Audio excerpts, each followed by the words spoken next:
Paul says, plan going forward is we need Louis Riddick as GM over Howie.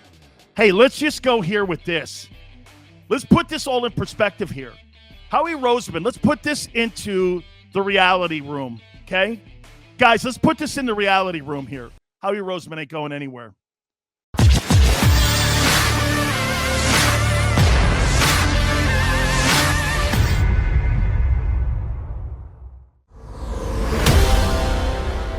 Bills. Jesus, criminy. When am I going to learn this? Okay? That social media, mainly Twitter, is the outhouse wall of social media. It is. People will say and twist anything that you say on a tweet into their own narrative. And it's mostly people in my business. Some of you are out there going, what the hell am I talking about? And I'm going to get to that here in a minute. Obviously, today was the NFL trading deadline. We're going to get into that. Obviously, we're going to talk a little bit more about what's going on with this Eagle team. Some great NFL news. Last night, did you ever see a team get a win and not be satisfied with the win? I kind of felt like I did after the Eagles got a win against the Lions. It was unsatisfying. If you're the Kansas City Chiefs, you can't be satisfied with what you saw last night. What's happened to Andy Reid's Chiefs?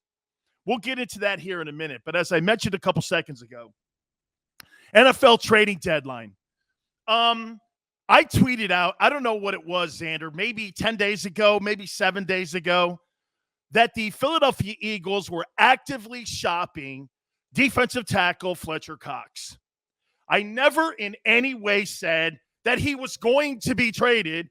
All I said is that Fletcher Cox was being actively put on the market by the Eagles and Howie Roseman. Numerous sources have come through and said that the football team has received a mountain of calls for potentially acquiring the defensive tackle. Okay? Simple. You've got a high-priced guy. You just got through moving Zach Ertz. And at the end of the day, why would you think about moving Fletcher Cox? If you could get that money off your payroll, you know how he wants as many picks. What does he have now? I think it's up to 11 when we're talking about draft picks for next April's draft. Jesus, criminy. And by the way, I'll say this to you. This Philadelphia Eagle team has the identity of Howie Roseman. It doesn't have an identity of a football player. It doesn't have the identity of a coach, which it should. It has the identity of the GM. I figured this out last night. We're sitting around in Philadelphia, and people in Philly, you know what they're looking forward to now? They're looking forward to next April. They're looking forward to the draft. What about the rest of this season? You've got 9 more ball games. What about the rest of the year? What are you doing with that? That shows you, in a nutshell, how this organization has been run. Acquiring draft picks, ask the Rams what they think of acquiring draft picks, what that means. This is not like it was 15 years ago, folks, where you have a 5-year plan and fans are going to sit around on their hands and do this. Hey, you know what, man? We'll give the coach and we'll give the organization 5 years. If they build it, they will come. Dude, these tickets are too expensive today. People don't have two things nowadays: disposable income and disposable time.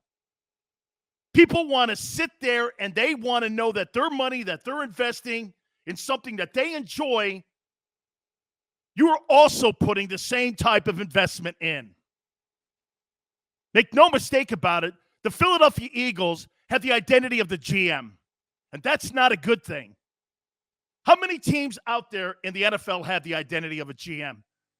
Let's take a look at that, for instance. Give me a team anywhere. The only thing we know about Philly, they got a lot of draft choices, and they got 3 picks in next April's draft. Well, what about their quarterback? Well, I don't know yet. Well, what about their roster? Nah, it's okay. It's pretty decent. It's not great. What about their head coach? I don't know yet. What about their GM? He's got a lot of picks next year. Jesus criminy. I would rather have one pick in next April's draft and have a good football team. That's what the Rams are thinking about. That's what the Rams are thinking about. Okay? The Rams are thinking about winning a championship this year. Have you guys ever heard of Les Snead and Kevin Demoff, the front office of the Rams? I don't know what credit card they're using, but they get Jalen Ramsey. They go turn around and make a deal to get Matthew Stafford. They go get Von Miller in Denver. Jesus criminy, man. There's certain teams that just get it. And there's certain teams that want to have a Hollywood general manager. I don't care about draft picks. The chances, hey, watch this. What do you think the chances next April of Howie Roseman hitting on all 11 of those draft picks? What do you think the chances are that he hits on all of them? 0. What do you think the chances are that he hits on 25% of them? Well, that's usually the average, but he has been less than average over the last couple of years. Dude, your football team can't be the representation of what your GM is and his identity. Ask the Dallas Cowboys and Jerry Jones how that's worked over the last 28 years. Ever since Jimmy Johnson left that building, the Cowboys have won 3 postseason games since they won their last Super Bowl. Do you know that? Tom Brady in one season won more NFC playoff games than the Cowboys have in the last 27 years. I mean, you can't have a football team where you're being run by the front office. It's got to be out of the locker room. The coaches have to have integrity in the locker room. You can't have your GM floating down on Thursdays and Sundays giving you player sheets. You just can't. And all I'm hearing is, well, they got 11 first-rounders. And they were actively shopping Fletcher Cox. Jesus criminy. The idiots in my business are just so obnoxious. Twitter has made it so. Get this, too. You know what's crazy, guys? I'm going to get to everybody. By the way, I think everybody coming aboard right now, you guys are fantastic. Antonio King, Carlos, Paul, all of you guys. We'll get to you guys in a minute. And by the way, if you're new to the program, please know this, that we make you part of the content. Hey, real quick, please hit the like button. We really appreciate it. As we start here, so much to get to. But they were actively shopping Fletcher Cox. Why wouldn't you actively? If you were going to deal Zach Ertz, you could deal Fletcher Cox as well. The Eagles are going nowhere. How about this? You want to hear something even more so? The Eagles are not going anywhere for the next 5 years, at minimum. You haven't addressed the quarterback position yet. You think that's going to magically, all of a sudden, unless you get Russell Wilson or you get Aaron Rodgers, and you convince those two guys or one of those two guys to go and play in Philly, your quarterback dilemma is going to linger. You think you're going to go into the draft and get one of those guys? Look at even the quarterbacks that we have now that are in the NFL. Look how long it took Josh Allen. It took him a couple of years to get his feet right. Joe Burrow's still going through it. Justin Herbert, who the Eagles will see this weekend, is also going through it.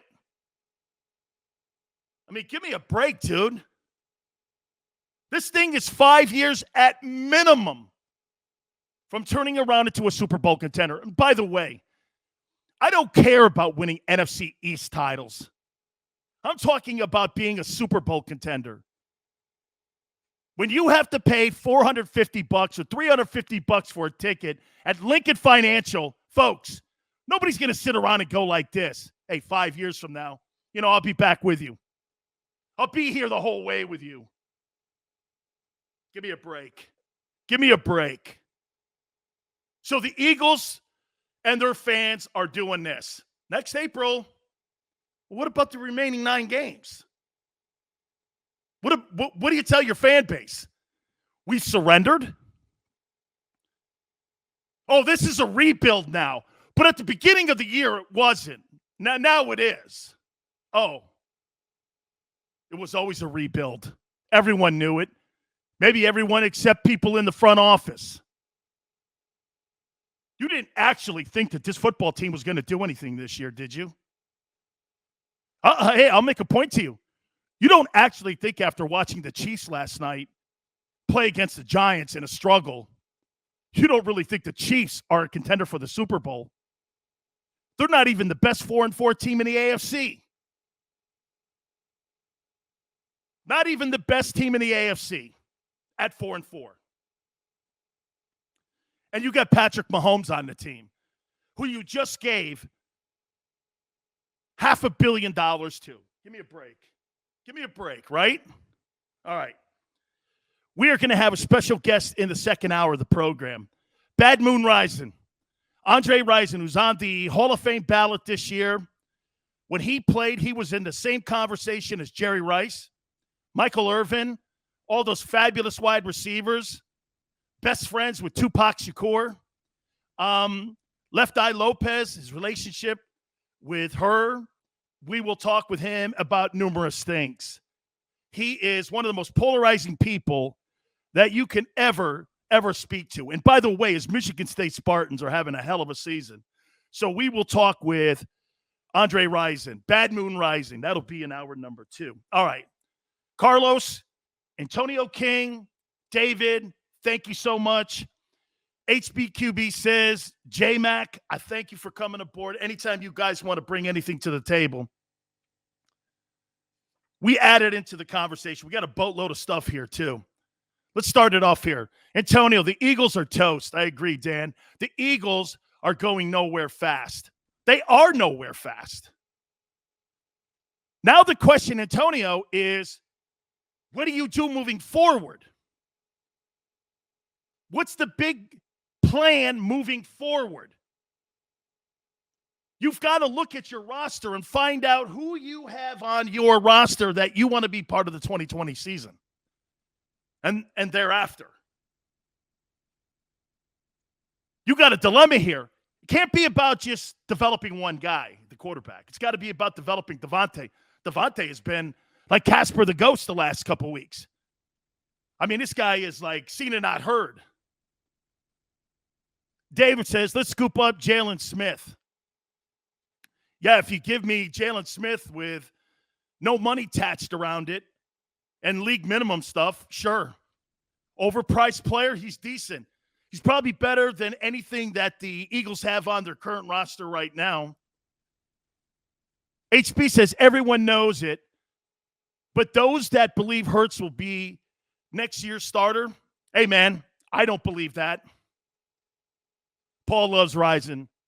Dude, guys, it's just an unbelievable career that he's had. Paul says, plan going forward is we need Louis Riddick as GM over Howie. Hey, let's just go here with this. Let's put this all in perspective here. Howie Roseman, let's put this into the reality room, okay? Guys, let's put this in the reality room here. Howie Roseman ain't going anywhere. He is not going anywhere. We could say all this. We want a new GM. We want a new head coach. We want a new quarterback. Unless something radically changes, that is not happening. Any of those three things. Antonio, Hurts is a bridge quarterback. That's something that was said yesterday. Absolutely. LB says, wouldn't it be a bad pickup for the Texans running back? Why? What are we looking for when you're looking out on the open market right now? What are you looking for in the open market?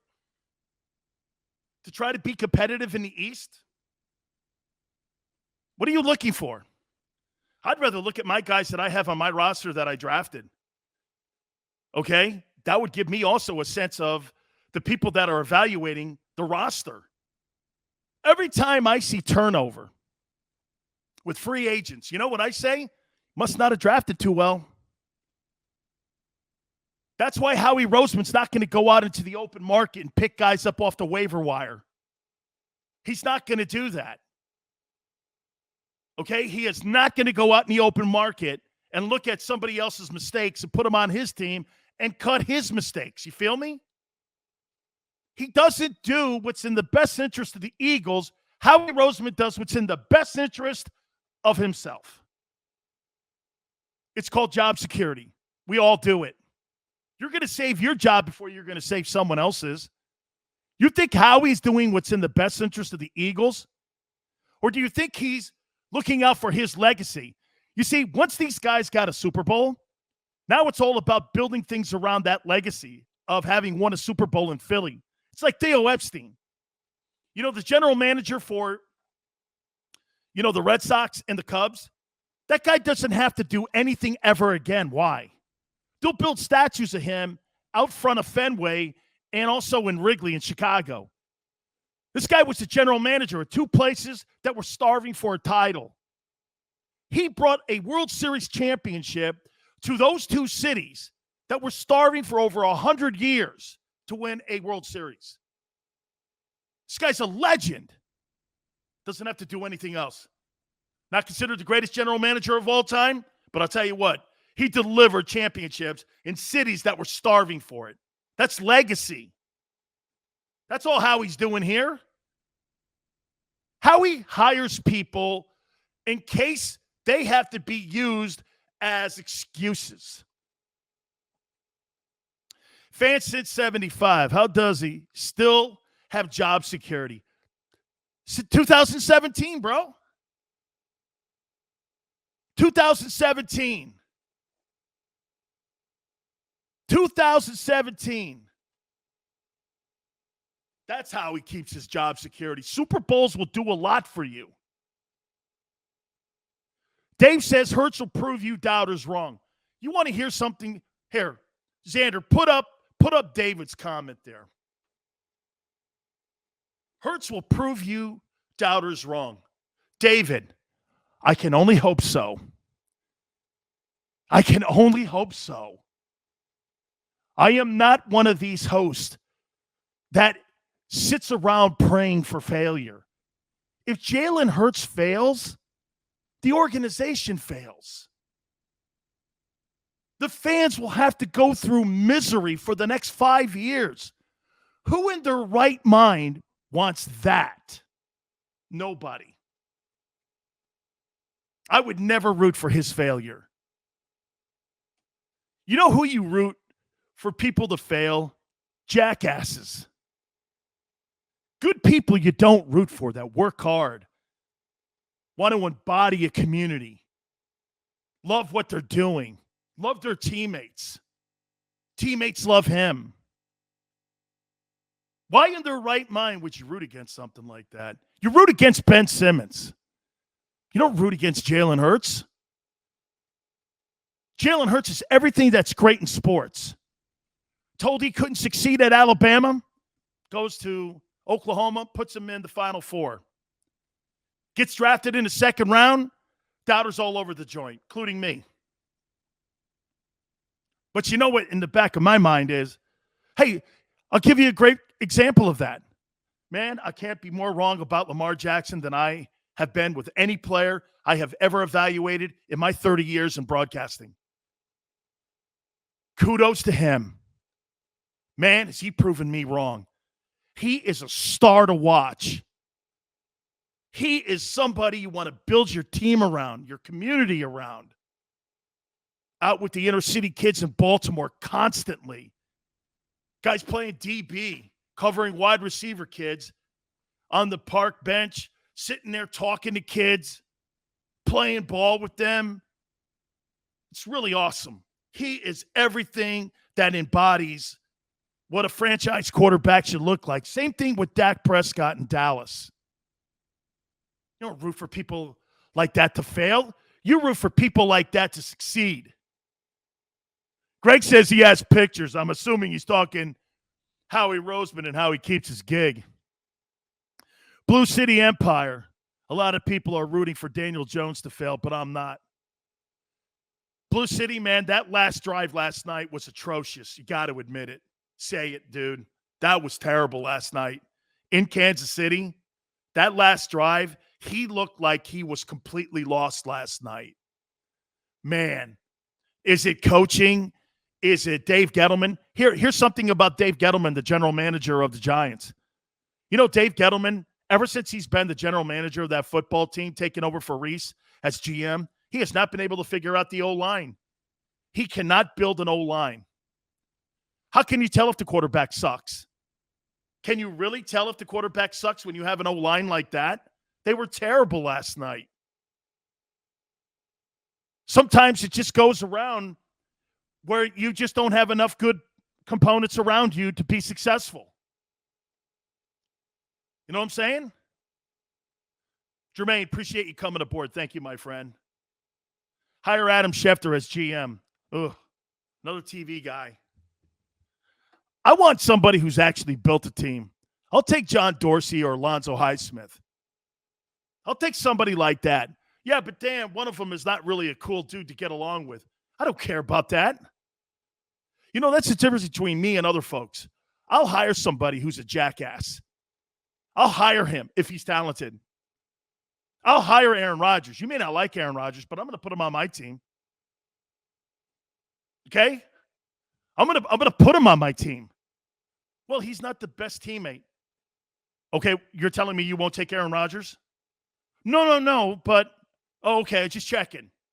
So you'd rather have Jalen Hurts and Aaron Rodgers. Well, man, Jalen's a really nice guy. I asked you again, who would you want as your starting quarterback on your football team? I'm not asking you to date him. I'm asking you, which guy would you want on your football team? Man, well, one guy's just such a tool. Why can't you answer the question? Sometimes people can't answer that question. Jermaine's right. It's all about results. Feelings get thrown out the window. That's right, baby. As soon as the checks come in. Of course, David would take Jalen Hurts. David, not a rip on you. But Jalen Hurts, okay. You're a believer. Fair enough.